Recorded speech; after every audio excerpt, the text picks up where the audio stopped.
Hello, and welcome back to Listory Month. Today we're talking about the best games that I played during 2021. As with a lot of the other lists, this is not necessarily stuff that released this year. It's just the stuff that I enjoyed the most, that I appreciated the most, and that I wanted to talk about on the channel. I guess there's not too much else to say, so let's just get right to it.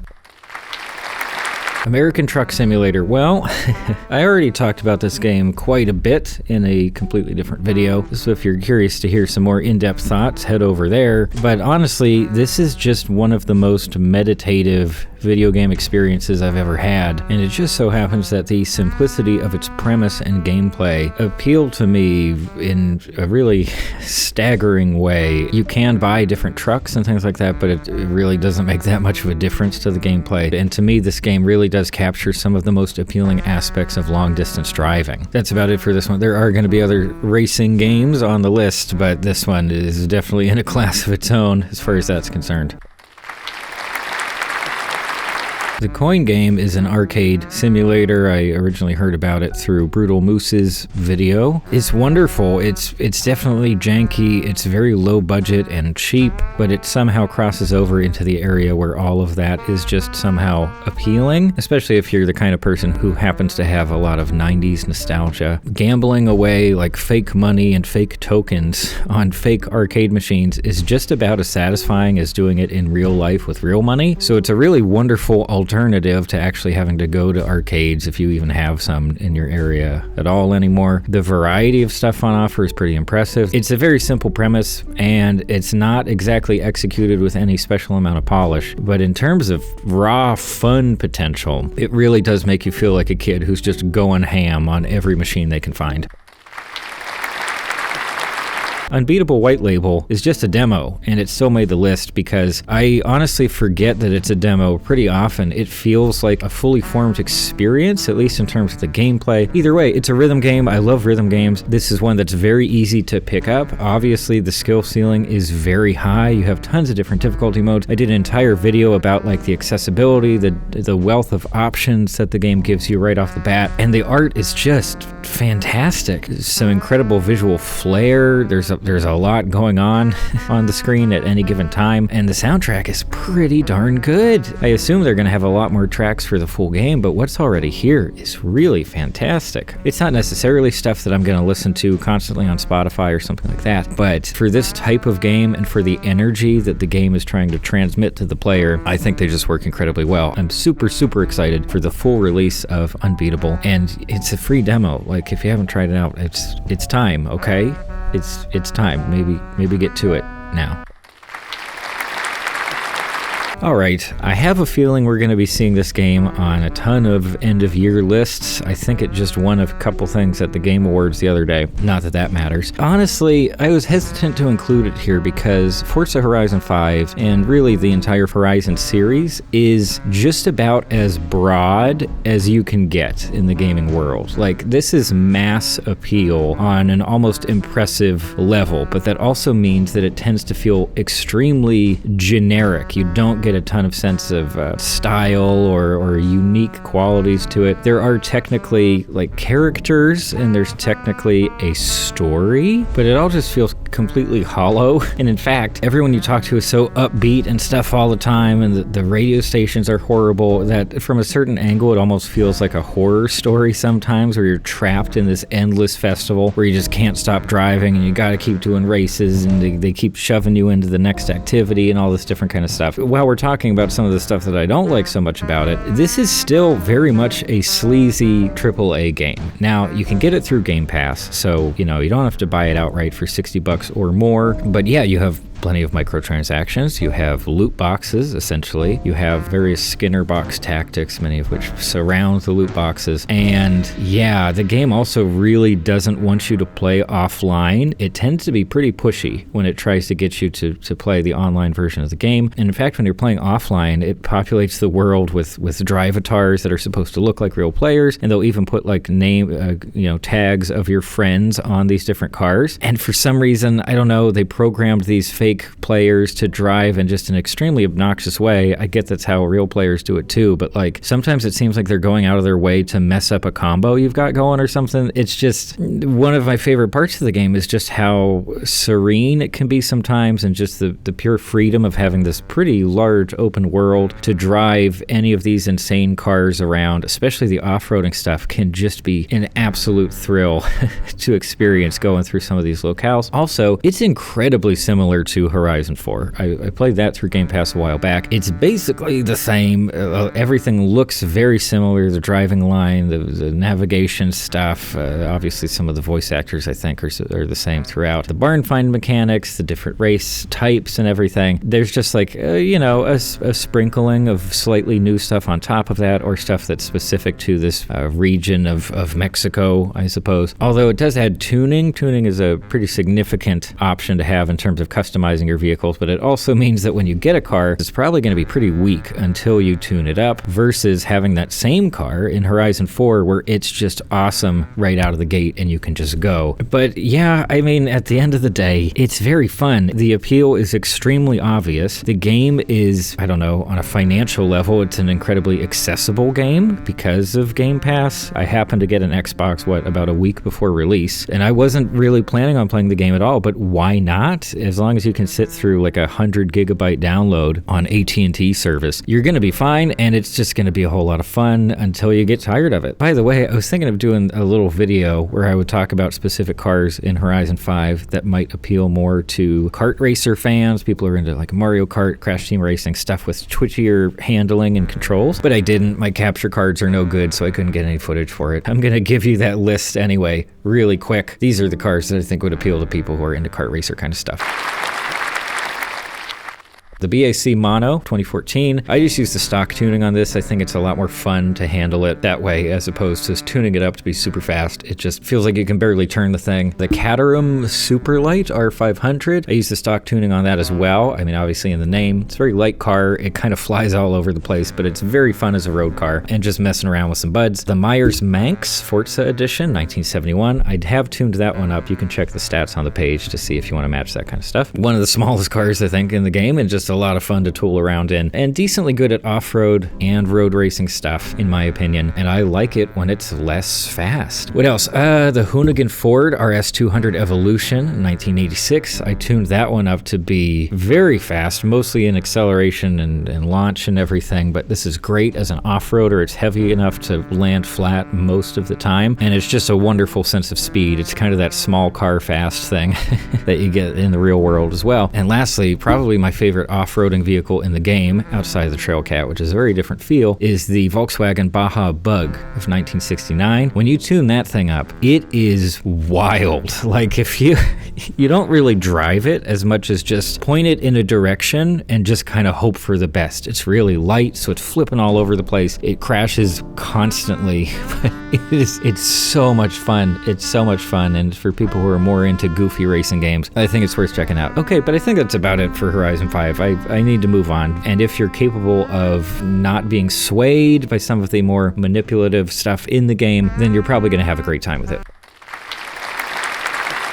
So Dwarf Romantic is from the team behind Townscaper, and I didn't really see the game get very much attention this year. Maybe I just didn't look in the right places, but I think that this is a really clever and pleasant puzzle game that's just worth picking up. I do wonder whether or not it's going to make the jump to Switch, because I know that Townscaper was ported to Switch somewhat recently, and honestly, I think that Dwarf Romantic would work very well with touch controls. It's just got a wonderful soundtrack. It has a very simple premise that's pretty easy to understand and to sort of practice throughout multiple rounds. Also, losing a round or ending a round doesn't really feel like a big punishment. It just has that excitement of, oh, now I get to go again, and now I get to plan a little bit differently, see what works, what doesn't. It's a really wonderful experience. As they've marketed it too, it's just very pleasant, it's very easygoing, and it's certainly very relaxing. That's about it for that one, but it's a very nice time, and it really doesn't cost that much either. This is a tough one to talk about in any sort of concise manner, and honestly, I have been considering making a video all about games that have themes surrounding the topic of debt. And I don't know whether that'll happen or not. I'll try. I feel like it would take a lot of work. But in general, I don't come across a ton of media that really dives deep into this topic. Bob's Burgers sort of kind of touches on the idea of like, oh, here are the real world effects of just not having a lot of money. There's certain recording artists who get into the topic of debt and financial stuff. I guess Sean Baker's movies try to cover working class things. I've never been a huge fan of his work, and I have some issues with the way that he portrays certain characters. But anyway, I don't see it happen a lot, and I think that aligns with sort of cultural mores relevant to the topic. Like, debt is not something you talk about in like polite conversation. You know what I mean? Like, it's seen as kind of an embarrassing thing to talk about, and it can have some extremely negative effects on different aspects of your life, from your employment to like just social life or even relationships and family stuff. In most cases, people are discouraged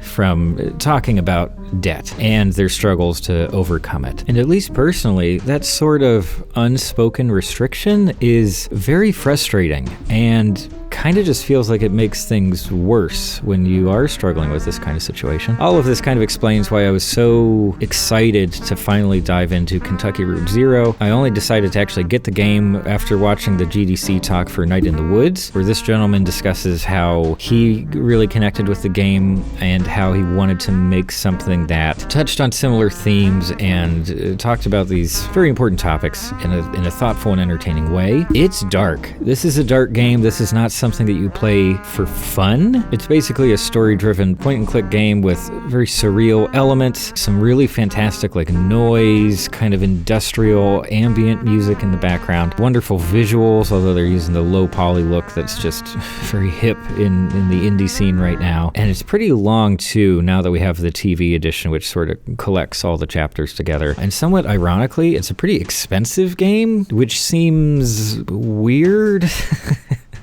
given the subject matter, but honestly, it's not something that I can get into in any real depth right now, but it's been a wonderful experience. I think it does an excellent job of contrasting movement and non-movement. You have characters who, on a broader scale, their lives are really going nowhere and they're trapped by their circumstances, but on the smaller scale, from moment to moment, they're just always moving, they're always working, they're trying to get somewhere because that's what you do. Like, what's the other choice? You know, what's the alternative? You keep trying because maybe something good will happen, I guess. The game does a great job of depicting the kind of glassy-eyed hopelessness that can just come about when you find yourself trapped by basically your entire life.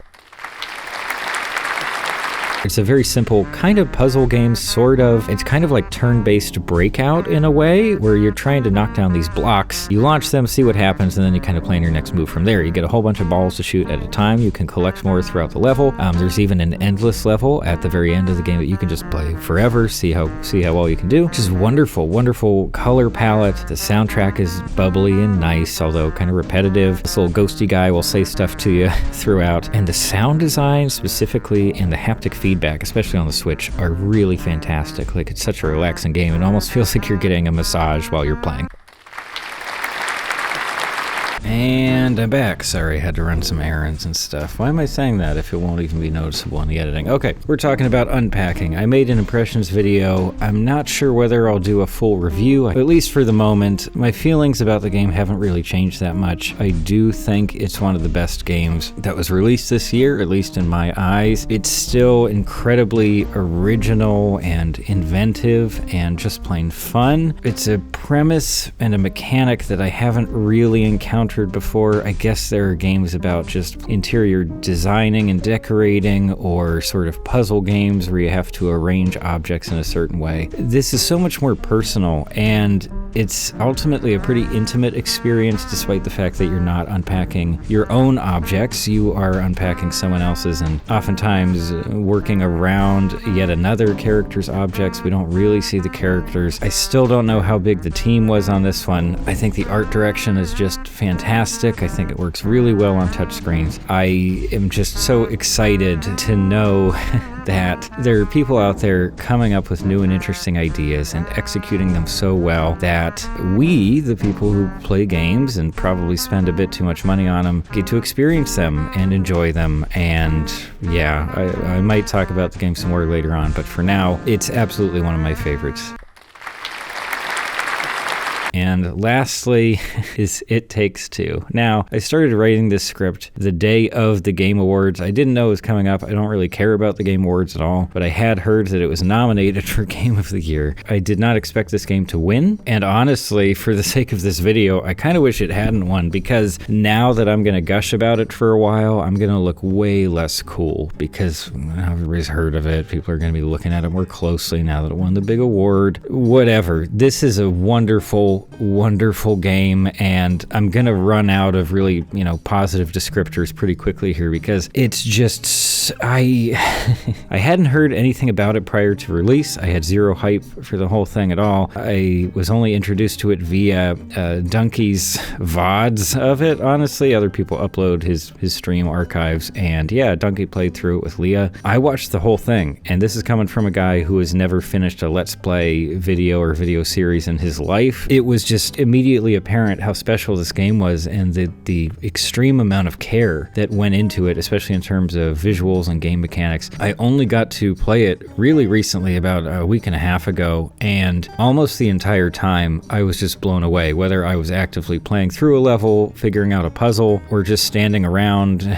waiting for my co-op partner to get back into the game. There's so much to love, and it really hits on something that I'm a huge fan of in gaming: environments that are so much more creative than the standard garbage we've seen for decades now. We see a lot of medieval high fantasy kind of stuff. We see a lot of military settings. None of that interests me very much, even when it's done extremely well. This is excellent. This is like the best Toy Story game we're ever gonna get. Obviously, it has hints of like Honey, We Shrunk Ourselves. Yeah, the sequel, not the original. It's better than those in ways. I mean, I'm not comparing it directly to a movie, doesn't make a lot of sense, but just in terms of being able to explore these environments, the attention to detail, the care, the sheer number of like objects and little settings that you can interact with that have nothing to do with the main game at all. They do not affect the critical path in any way. A massive number of mini games that you can play independent of the main story. I mean, my gosh, there's so many environments in this game where I just thought to myself, okay, I'm gonna live here now. Like, I don't need to go other places. I don't need to progress through the rest of the game. I just want to stay here and enjoy the lighting and the objects and the little creatures and characters running around. It's such a delight. A lot of other people have talked about this because it's kind of the main feature of the game, if we can call it that.